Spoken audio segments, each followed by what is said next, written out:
I still haven't bitten the bullet and figured out how to free up my RAM memory from having access to 7G to 32G, so I'm still limited. I now have 18 minutes to do this session. I think it's doable. I mean, it does motivate me to speed up a little. I mean, I'm afraid if I do open it to 32G, I'll become even more prolix. That means too many words. Okay, so we were talking about this. Now, to make this a bit clearer, this transition function that we've now modified, we're now putting these k's in, we're putting that in the k. So here's an example. So as input to the transition function, you now have a k plus 1 tuple. So you input k plus 1 things, okay? The present state, okay? And these k symbols here, they are the symbols that are under the head, the read-write head of the k tapes. Right? So for example, A1 would be under the head on tape 1, and a k here would be under the head of tape k. Right? So these are all symbols that are being read by the k read-write heads, okay, on the k tapes. Okay, so you input this k plus 1, and here's the 1, k here, k plus 1, things into the transition function, delta, and it will output a 2k plus 1 tuple. Right? And what will it output? The next state, okay, it'll give you k symbols to be written by the k heads, read-write heads, on the k tapes. Right? So in other words, the B1 here will overwrite the A1, and the BK here will overwrite the AK, you know, on the same square. So this one writes BK on the same square where the AK was, and so on. Right? And then you'll have here k move instructions, right? And they can be one of 3 possibilities: move left, move right, or don't move. Okay, and you'll have k of them. So you'll have k things, 1 thing. So a 2k plus 1 tuple, right? So that's what your your transition function will return. Okay, so this is you can think of it as a vector, if you like, if you know what a vector is, with k elements in the vector. So like here, there'll be k of these things, L, R, or S. Okay. Now what does that mean? I've just been saying that. Yeah, so we're down to here. Now, I've mentioned this a bit before also. It appears, maybe, it might seem to you plausible that a multi-tape Turing machine might have more power than an ordinary Turing machine. But we can show, and in fact it's the it's the subject of a whole theorem. Haven't done any theorems for a while, but believe me, there are plenty more coming. Lots. So we'll actually prove in a theorem that a multi-tape TM and a standard TM, the one we've been talking about before, they're actually equivalent. They have the same power, and we'll prove that by simulation. We'll actually get the standard Turing machine to simulate a multi-tape Turing machine. And if you can simulate, if one can simulate the other, they're equivalent. They have the same power. Okay. And so we'll use this theorem. So here's the theorem statement. Every multi-tape Turing machine has an equivalent single-tape Turing machine. And we'll prove that by simulation. So we'll prove equivalence using simulation. That's the main idea. So actually you may say, oh, what happened to proof idea? Usually Sipser starts with a proof idea.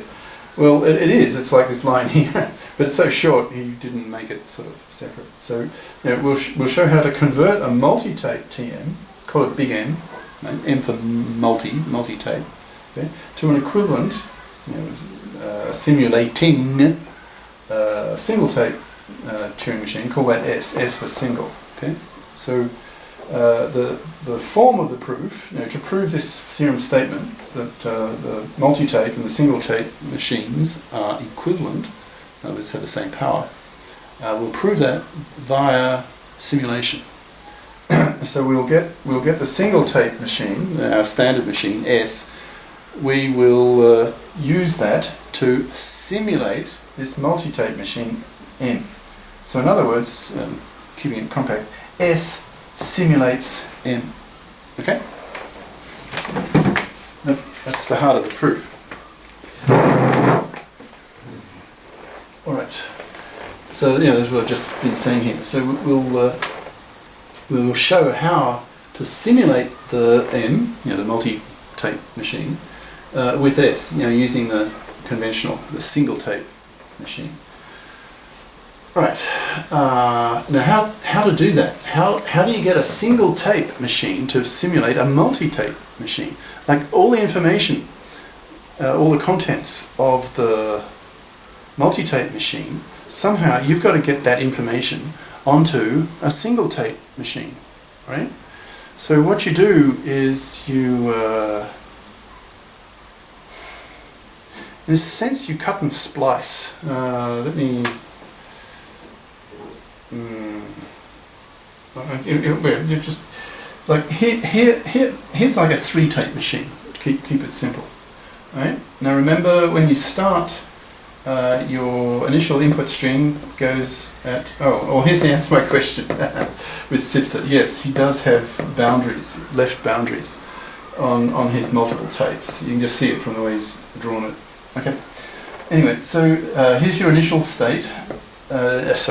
Initial input string, and you put on string 1, string 2, string 3. So here it is here. Now the key idea, so how do you get the information from K tape? Let's just talk K is 3. I'll just talk about 3 tapes from now on. Okay. How do you put the information from 3 tapes onto 1 tape? Well, you do the following. You just put them one after the other on the single tape. So you put this content separated by hash signs. Okay, these hashes down here. So this here is the content of tape 1.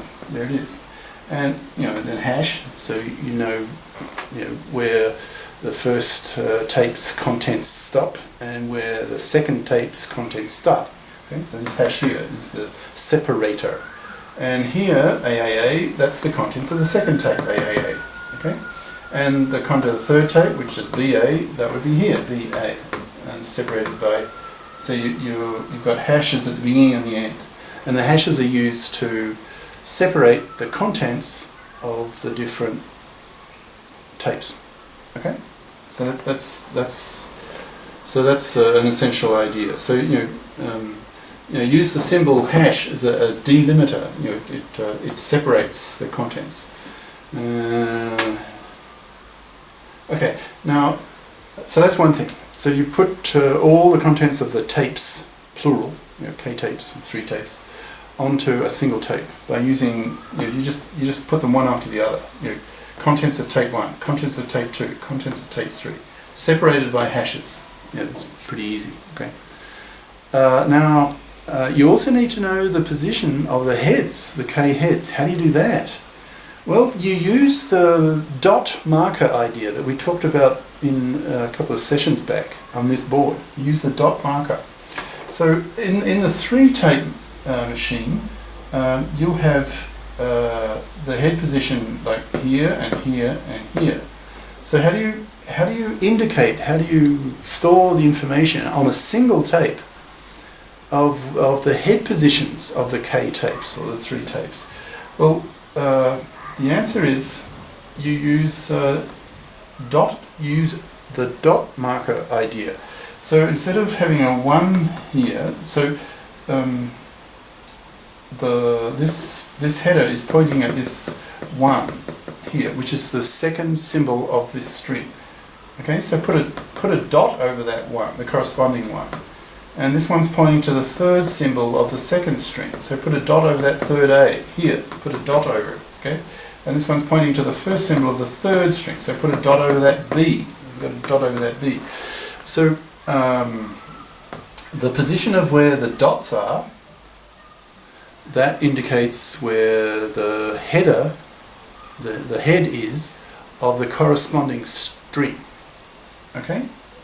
And you can read and write, you can, like, if the header moves to say here, well, you get rid of the dot, so that one dot would just become one. And then this 0 here would become 0 dot. Now for you then need to add extra symbols to your tape language.